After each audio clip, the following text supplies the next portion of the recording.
Сабах хайролсын сайгды сирижлер. Доброе утро, уважаемые телезрители. Рада приветствовать вас на канале ГРТ. Также рада приветствовать гостью нашей утренней сегодняшней программы, заведующая кафедрой культуры и искусства Камрадского государственного университета, главный дирижер гагаузского ансамбля песни и танца «Дюзова», маэстро инарта Татьяна Ивановна Щеголева. Здравствуйте, Татьяна Ивановна. Доброе утро. Очень рада, что вы к нам сегодня зашли. Вот давно не было. Да, есть о чем поговорить. И, конечно, мы сегодня поговорим о том, что закончилась экзаменационная пора. Я, кстати, поздравляю вас. Еще один год позади. С какими результатами студенты Камрадского государственного университета, кафедры культуры и искусства завершили процесс учебный?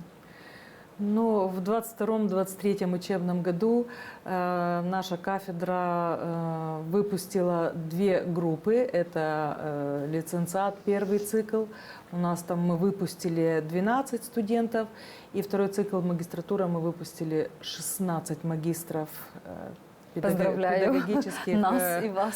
Педагогических наук. Помимо этого, на кафедре было проведено очень много научных мероприятий, круглых столов, было много встреч, были концертные выступления, потому что если взять, так обобщить, вот мы сейчас посмотрели выступление ансамбля «Дюзова» и крупные планы, это все наши студенты нынешние, ваши выпускники. Да, наши выпускники. Ансамбль «Дюзова» постоянно пополняется педагогическими и профессиональными кадрами нашего университета.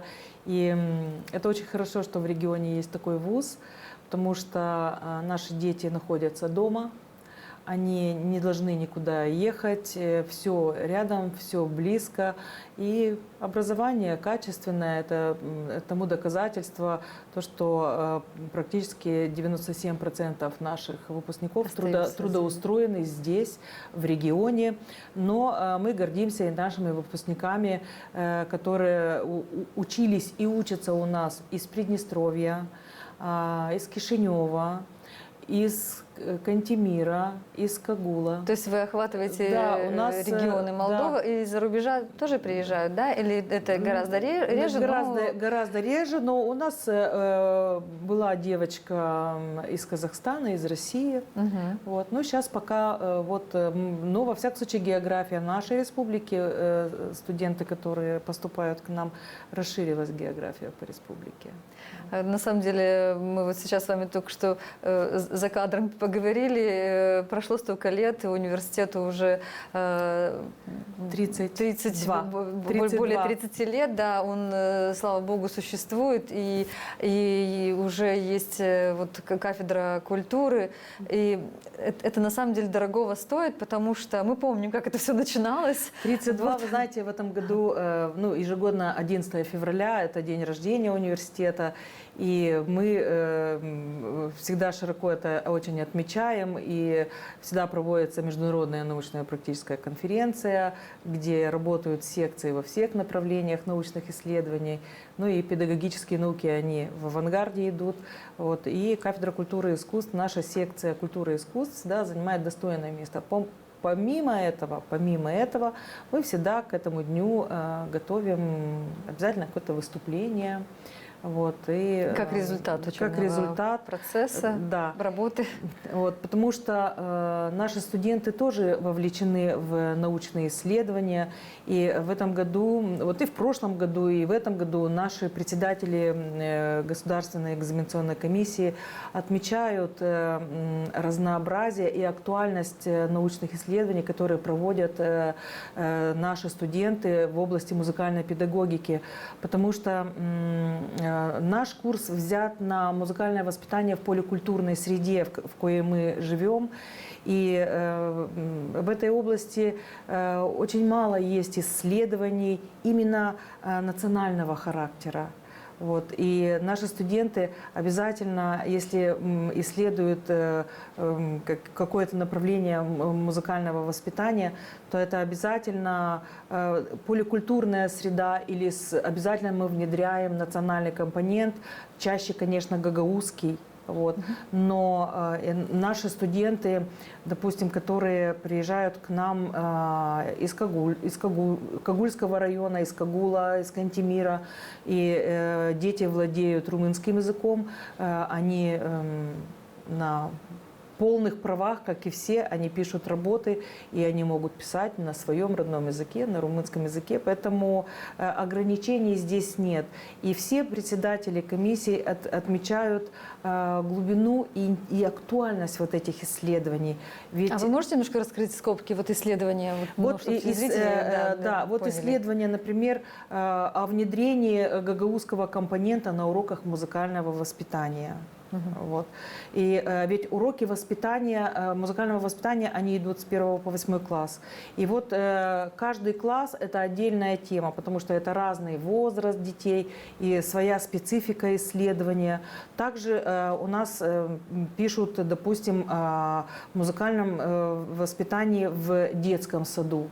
И в детском саду вот была в этом году очень интересная тема формирования хореографических навыков у детей дошкольного возраста в условиях партнериата семьи и детского сада. То есть это очень важно, это прописано в законе, в кодексе об образовании, что за детей отвечают не только, допустим, педагоги, но большую долю ответственности несут родители. И как это делать? Как их привлекать, чтобы они сотрудничали с детским садом, либо со школой?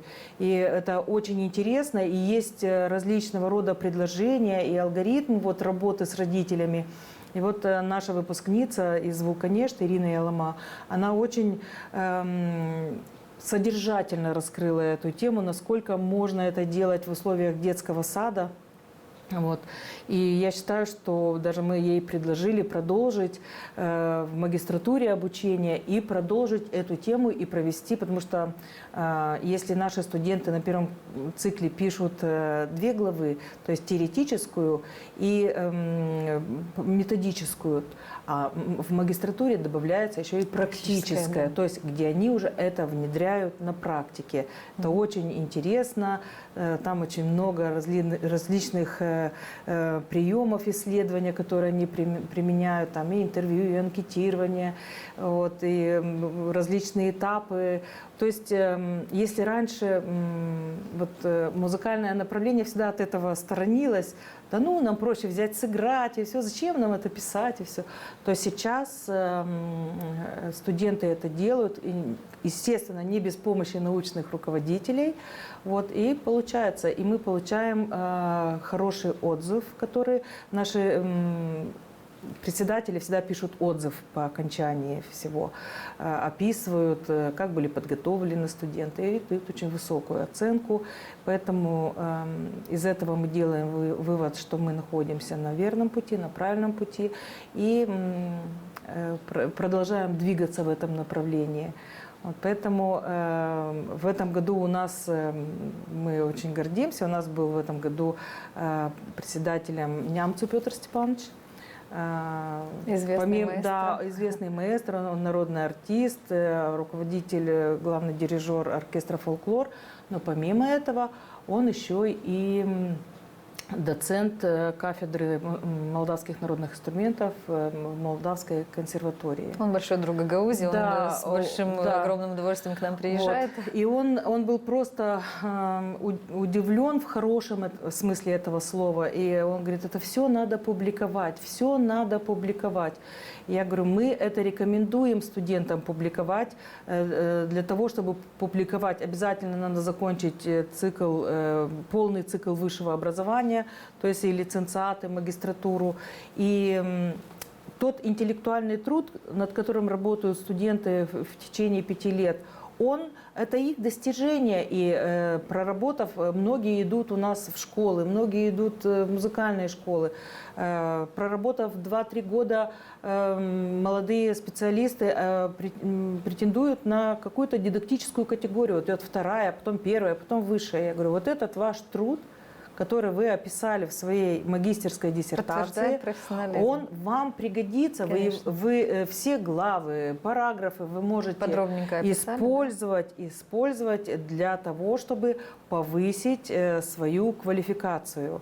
Вот, так что... Ну, а потом, может быть, даже их труды будут способствовать безусловно, другому поколению. В прошлом году у нас наша выпускница магистратуры Коренева Людмила Алексеевна, мы коллеги по детской музыкальной школе, она преподает теоретические дисциплины, она совместно с Люленовым Иваном Васильевичем, он являлся консультантом в написании ее магистерской диссертации, разработан курс по музыкальной литературе о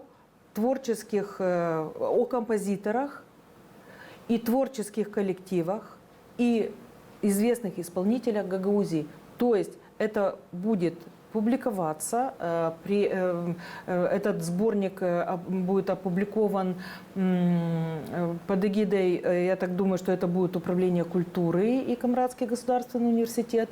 И вот это пособие будет опубликовано и будет внедряться в музыкальных школах Гагаузии. Супер. Это То есть, просто... Я рада, что у нас в Гагаузии пишутся такие замечательные труды, в этот сборник, которые войдут в историю. В этот сборник культуры вошли наши...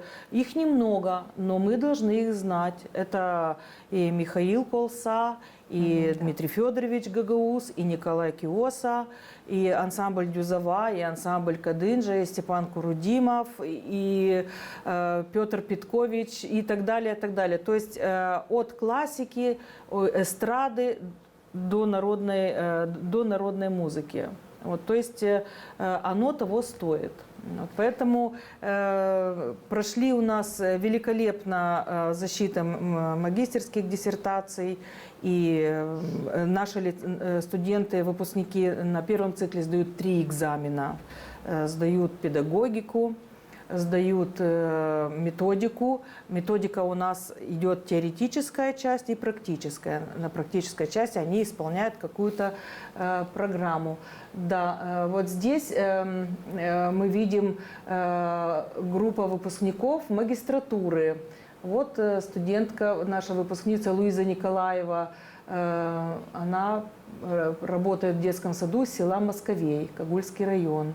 Вот наш Артем Иварлак работает в музыкальной школе, по классу, преподает класс трубы. Ну и тематика у него была связана с методикой игры на трубе.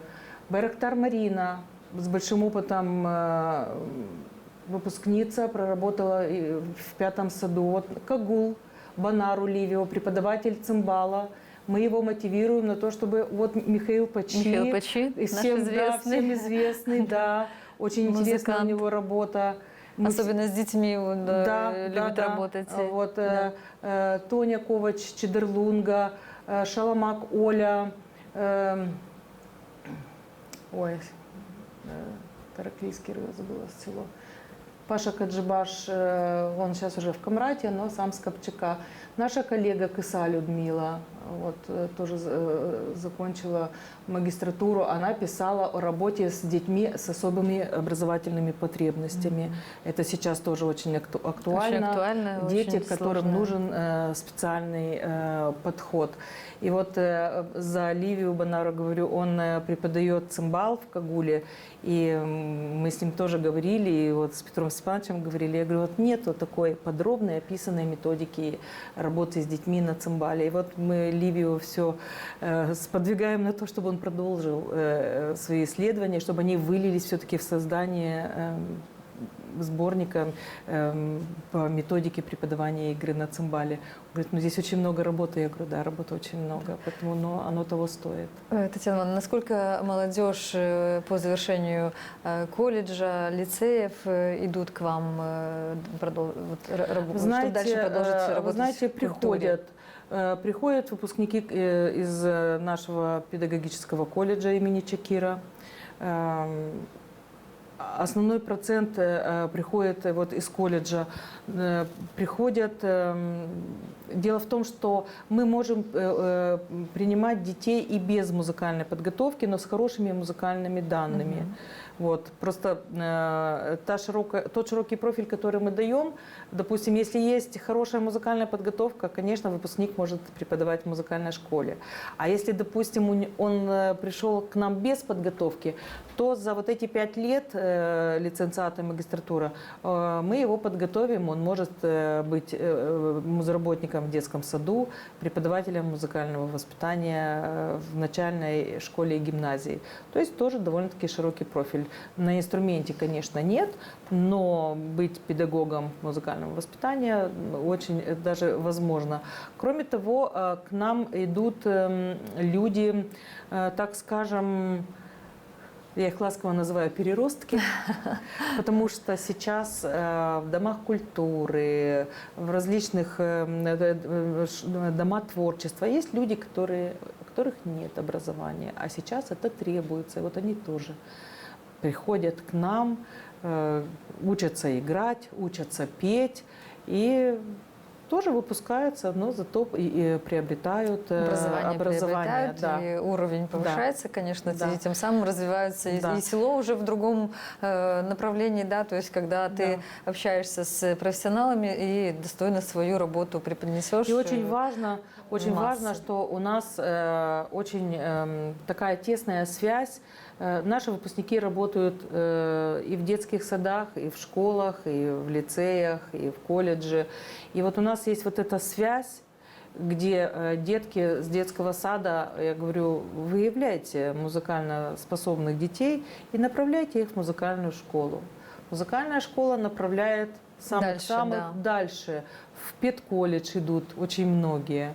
С педколледжа они возвращаются к нам. То есть вот это... А потом остаются в Гагаузе и работают у нас. И они востребованы, специальность очень востребована. Специальность очень востребована во всем регионе. И если, допустим, Камрад в той или иной мере насыщен педагогами, мы не можем этого сказать о Камрадском районе. О Камрадском районе. Тоже сложно. Также и Чедерлунга, и Чедерлунский район, и Вулканешта, и Вулканешский район. У нас была директор музыкальной школы, кстати, буквально недавно, и вот она даже призывала молодежь, приезжайте, у нас такой хороший город, у нас такой красивый город Вулканешта, приезжайте, хорошая музыкальная школа, по-моему, тоже больше 60 лет в школе. Приезжайте и устраивайтесь. Музыкальная школа в Вулканештах нуждается, музыкальная школа Чешмекёя тоже ждет специалистов, и нужна помощь. Ну, куда больше идут выпускники?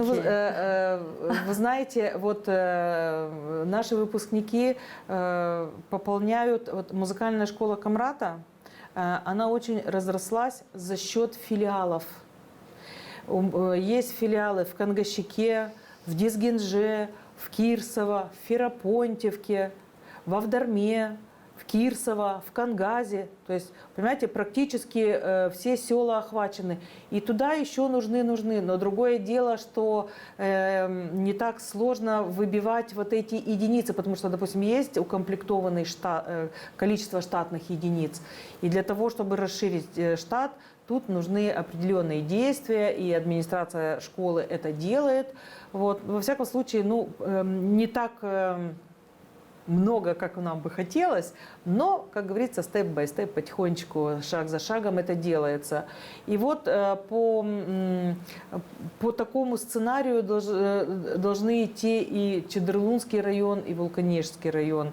Быть больше заинтересованными в том, чтобы своих выпускников направлять в колледж, профилировать их сюда, в колледж. Вот. И после колледжа они уже, как говорится, определяются. Основное количество идет к нам в Камрад. Есть дети, которые особо-особо талантливо одаренные, поступают в консерваторию, в Кишинев поступают. Вот это тоже, скажем, с вашей подачей, с вашей поддержкой. Да, это очень большой плюс. Вот. Но преимущество Камрата в чем? Камрадского университета, что дети здесь настолько адаптируются, во всяком случае говорю за нашу специальность, и они не хотят уезжать отсюда, и за время обучения Потому что они понимают, что они востребованные. находят, да, они находят свою нишу в профессии, находят, и потом, естественно, не хотят уезжать отсюда. А вот те, кто попадают в Кишинев, так скажем, больший процент остается там, не хотят возвращаться сюда, в Камрад. Поэтому преимущество нашего университета, вот я с этого начала, что это дома, мы дома, где родился, там сгодился. Ну, я так думаю, я вижу, что и вы, как, могу сказать, именитые, известные музыканты, профессионалы, вы делаете все возможное. Вы, я имею в виду, вот новое поколение, да, которые выросли здесь воспитались, образование получили, да, в Кишиневе, но вернулись сюда, но, тем не менее, молодежь вы стараетесь удержать здесь. Ну, вы знаете, молодежь... Я имею в виду педагогический состав. У молодежи есть одно такое общее свойство, потому что в свое время я тоже относилась к этой касте молодежной. Надо подальше уехать? Нет, я училась тоже в Кишиневе, и после консерватории у меня был шанс и возможность не одна остаться в Кишиневе. Вот. Но Семен Васильевич Пометко, не можем его не вспомнить, потому что мы первые преподаватели кафедры. Семен Васильевич Пометко, я и Наталья Ивановна Йовчева. Вот мы втроем в 93-м году мы начинали. Вот. И он сказал, говорит, я тоже мог остаться в Кишиневе. Говорит, но если все будут оставаться в Кишиневе, а что же будет здесь тогда? Здесь же тоже должен кто-то оставаться. А потом у меня был очень интересный диалог. Мы встретились с Дмитрием Ивановичем Савостяным, вот, и разговорились. Вот, и я говорю, скучно здесь, в Камрате. Ну, я там молодая девчонка, сколько мне там было. Вот, и я говорю, в Кишинев хотелось бы. Вот хочу уехать в Кишинев. Он говорит, какой Кишинев? Кто ты там в том Кишиневе? Никто. А здесь ты, Татьяна. Тебя здесь все знают. Вот. Поэтому... Вы знаете... Как хорошо, что вы тогда встретили Дмитрия Ивановича. Нет, вы знаете, да, хорошо, потому что где-то послушать одно, а услышать действительно это другое. Я услышала, и не хочу сказать, что... Прям вот я послушалась и все. Но, вы знаете... Ну, какой-то толчок все равно остается. Да, все равно. Иногда маленькие моменты, они ну, скажем так, зацикливаются, да, и думаешь, ну, а почему бы нет, да? Поэтому надо не ждать, что тебя кто-то найдет и пригласит на работу. Нет, я всем студентам говорю и своим детям говорю, потому что студенты тоже мои дети. Я говорю, не спешите, научитесь учиться, выучитесь, станьте мастерами своего дела, и вы не останетесь без работы, поверьте мне. Но надо быть хорошим специалистом. Потому что есть некоторые студенты, которые хотят и учиться, хотят и работать, еще не получив определенных навыков в профессии, их уже тянет там куда-то на какие-то заработки, где-то на подработку. И это еще, если хорошо, подработка по специальности, а если нет. Они, уже потом теряют они теряют связь. Они теряют связь. И у нас таких практически нет. Но есть тенденция у некоторых, так, 2-3 человека у нас есть. И я всегда говорю, не спешите, проучитесь. 5 лет они пролетят незаметно, и потом вы всю жизнь будете работать, но вот эта золотая студенческая пора, я говорю, это, ну, используйте максимально все, максимально. И поэтому вот я тоже не просто так это говорю для тех, кто нас смотрит и кто собирается поступать в Камрадский государственный университет. Может быть, не обязательно на музыку, на музыкальную педагогику. У нас есть различные направления: экономика, и юриспруденция, и аграрный факультет тоже очень востребованный. Поэтому не спешите, учитесь. выучитесь, Учитесь. и потом... И будьте нужны здесь, на своей и родине. будьте нужны, хорошие специалисты очень нужны. Татьяна, вы хотели рассказать еще второй цикл вашего образовательного процесса, да, и описать немножко, у нас есть фотографии, мы Да. посмотрим и обсудим, да. Нет, мы второй цикл вот мы просмотрели, вот если мы вернемся на первый цикл, потому что вот то, что сейчас мы просмотрели, это был второй цикл. А вот мы вот первый цикл, вот наша Ирина Ялама, вулканешты. Первая была Верочка Кыса, вот она будет работать в Авдарме, потому что она вышла замуж и стала Верой Тумба. Вот наши выпускники, первый цикл. Вот вы видите среди преподавателей Маргарита Нямцу, Ивануш, по-моему, да? народная артистка, наш преподаватель, мы гордимся ею, Петр Степанович Нямцу, председатель. Вот Николай Степанович,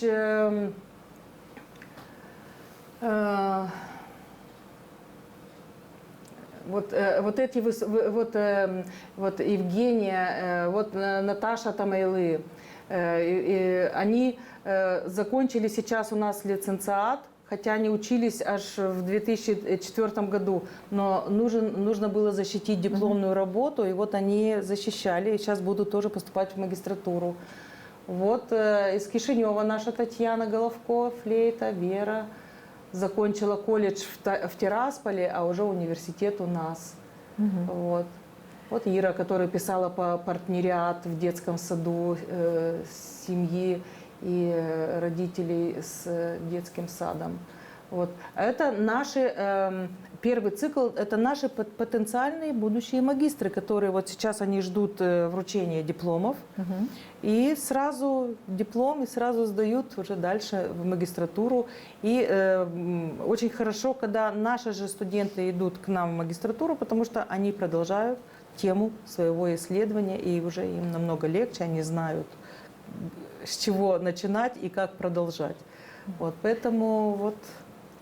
Татьяна Ивановна, я искренне поздравляю вас и весь педагогический состав с выпуском, с завершением учебного года. Вы, если хотите, еще раз можете сделать такое приглашение молодежи вот, в Камрадский государственный университет. Да, уважаемые выпускники,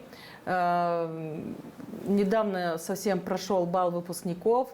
И колонну выпускников завершали выпускники первого и второго циклов Камрадского государственного университета. Нас в этом году было как никогда много. 24 июля начинается кампания по приему документов в Камрадский государственный университет.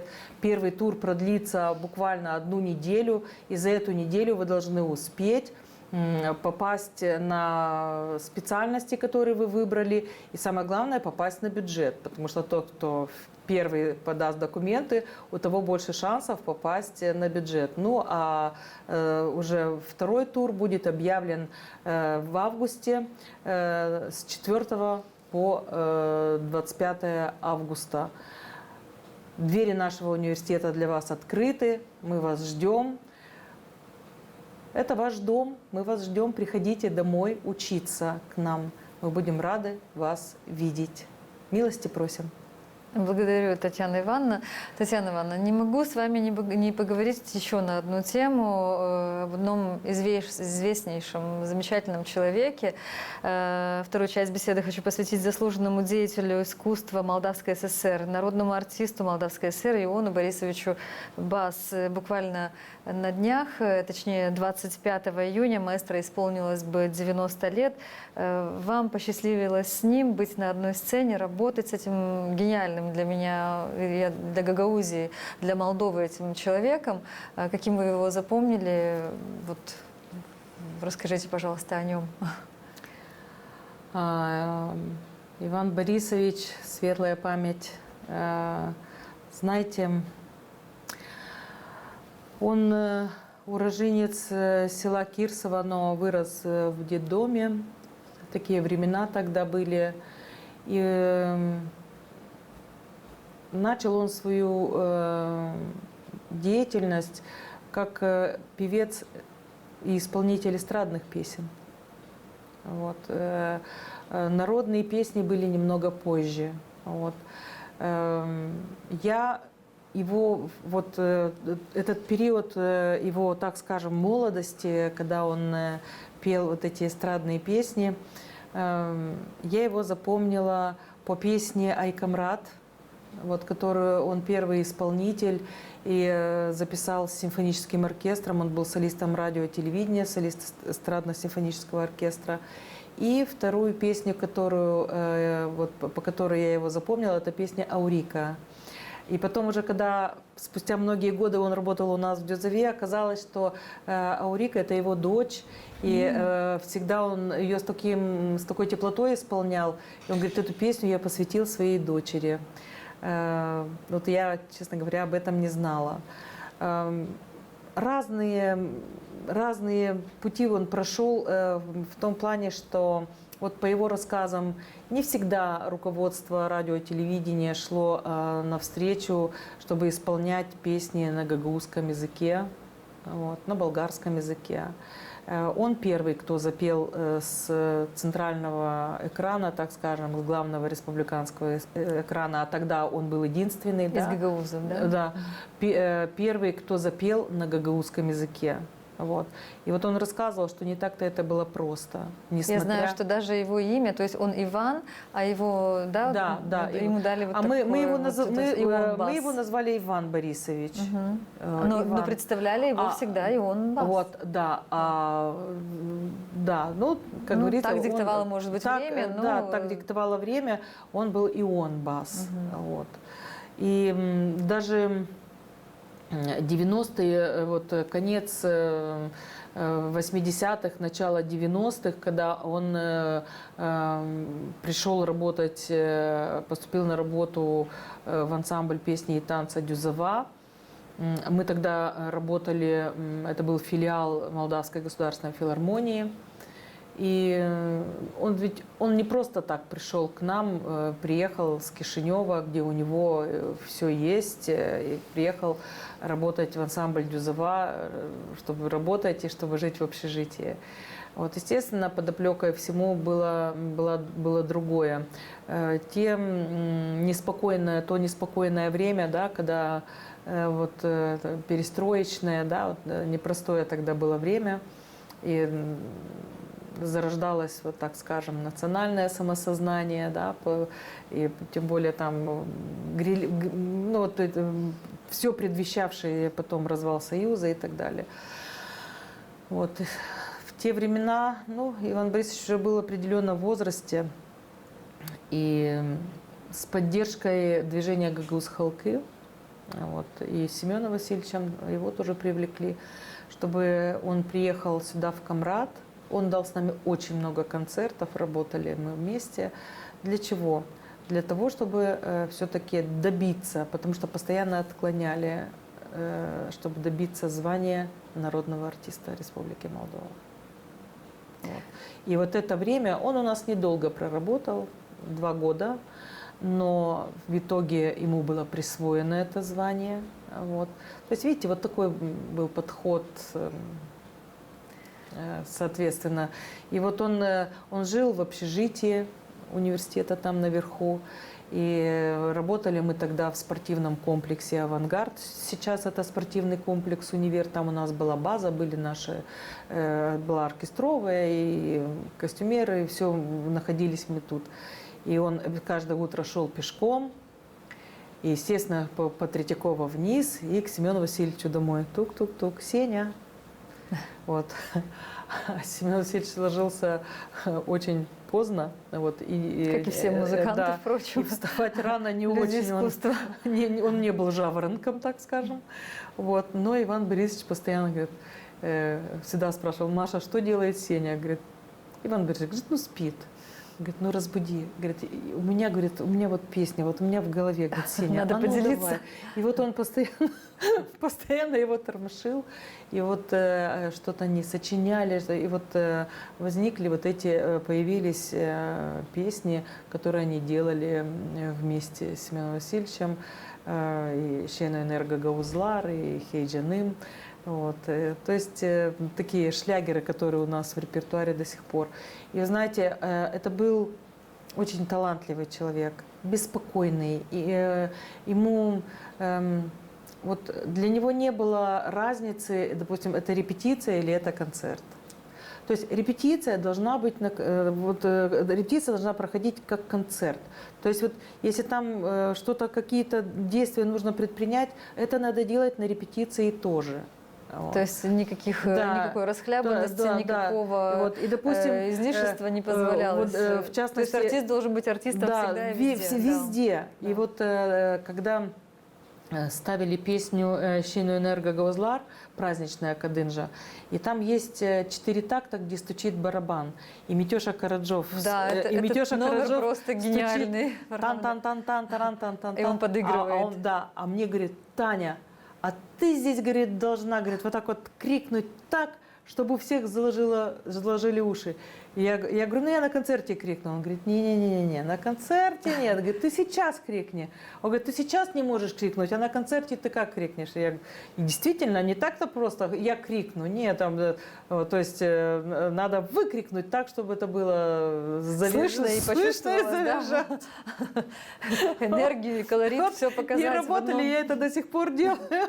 Вот у нас эту песню и Виталий Василёгло исполнял, и сейчас Андрей Иванов поет. И везде эти 4 такта, и я кричу всегда и на репетициях, и на концертах. Это вот еще осталось. Что, как это выглядит? Я сейчас так громко. Я не буду в студии это делать. Нет, вы кричите это для музыкантов, для артистов. Вот такое. Ну, как по-гагаузски. Да, вот такое. Конечно, я это делаю громче и немножко по тону выше. Вот. И вот он требовал. И если от себя, и от вас.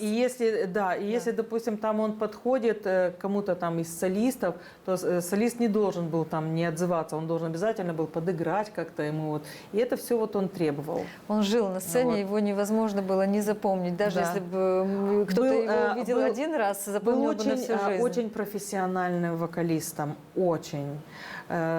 Сценическое движение, культура. И шутник неимоверный, очень яркий, позитивный. И вот, знаете, насколько он горел на сцене и вот в жизни. Он по Камрату шел, он говорит, мне даже ничего не надо покупать. Там угощают, здесь возьмите. Я говорю, так оставайтесь в Камрате. Известная личность. Я говорю, оставайтесь жить в Камрате. Он, говорит, я не могу, говорит, у меня все, говорит, в Кишиневе все. И вот, когда ему присвоили уже звание народного артиста, вот, он уехал, и потом, спустя какое-то время мы играли, не помню его юбилей, по-моему, 70-летие было. Он работал с лаутарами, и потом гагаузский репертуар он пел с ансамблем Дюзова. Вот. И, в принципе, больше потом не было слышно. Так вот он, насколько ярко и прожил, очень скромно и тихо ушел. Потому что, когда его не стало, никто не знал. Никто не знал. Мне позвонили с Кишинева и сказали, говорит, ты знаешь, вот умер Иван Борисович. Я говорю, да, как, что? Да, хоронить будут в Кирсово. И когда его хоронили, во-первых, я не помню, это была осень, было холодно, слякоть. И очень было мало людей. Мы приехали с Дюзовы. Там сколько уже у нас было человек, не все тоже. Несколько человек было с радио и телевидения. Вот. Родственники, соответственно. Вот. И когда хоронили его, мы шли вот пешком на это болгарское кладбище, и все спрашивали, а кого хоронят? Даже так, да? К сожалению. Да, вот так вот тихо, никто не знал. Вот это, наверное, его скромность. То есть он, наверное, может быть, не говорил, что он болел. Не сообщили, что ушел. Все-таки это величина, это страница, это эпоха. Вот. И, к сожалению, так. И мы всегда то, что песни, которые он делал с Семеном Васильевичем, песни, с которыми он к нам пришел, потому что тоже у него был богатый репертуар, они остались в репертуаре ансамбля. И вот и тоже все на бумажечках, все. И вот я все потихоньку собираю и собираю это все в партитуры, чтобы тоже, наверное, это надо опубликовать, чтобы это стало достоянием, и своего рода это увековечивание его памяти, потому что сегодня о нем говорят очень мало. Вот. Тот музей, который его имени есть В Кирсово, в родном селе, да, там Да. хранятся его вещи, Да. также его личные вещи хранятся и в нашем музее Да. города Камрад, Да. и в Кирсово тоже. Но как-то да, вот есть. устраивали там ну, какие-то концерты. И я почему говорю какие-то, потому что не знаю какие. И не знаю, как-то так, не знаю, Скромно. не знаю почему организаторы этих концертов ни разу не пригласили ансамбль Дюзова. А ведь в нашем коллективе это последнее место работы, где он работал. И народным артистом Республики Молдова он стал в Дюзове.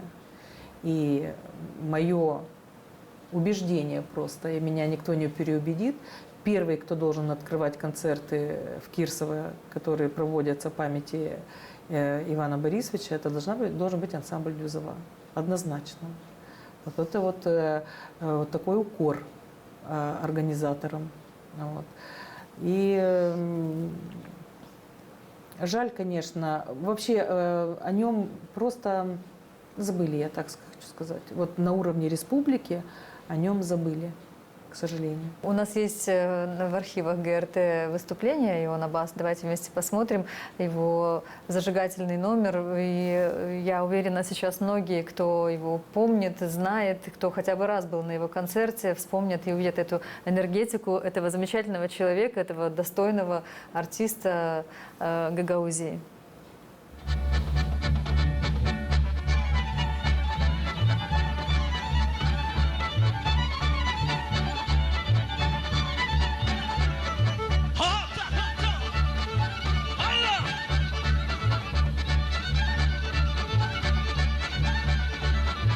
Tarafım altın başak, bereket zengin yaba. Onu büyüttü insanlar, Şerimet gagavuzlar. Yeter yeter kavallar var, şen oynar gagavuzlar. Şenlikten daha şer günler var, şen oynar gagavuzlar. Hayda! Hatı hatı! Şen olun! Burada yol kızlar, kara göz karanfiller, açık canlı yürekli, bakışları güneşli. Yeter yeter kavallar var, şen oynar gagavuzlar. Şenlikten daha şer günler var, şen oynar gagavuzlar. Hayda!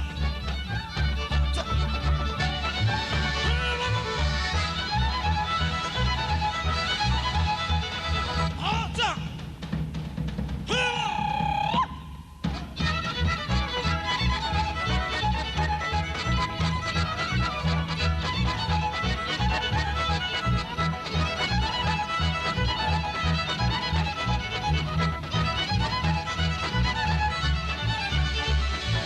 Mancalar tatlı sıcak, kanka buyur kanat. Kıvırmalar fırından, kavurmalar ateşten. Taşır taşır fincanlar var, şen oynar gagavuzlar. Hey buyurun iyi dostlar var, şen oynar gagavuzlar. Hayda! Hatı hatı!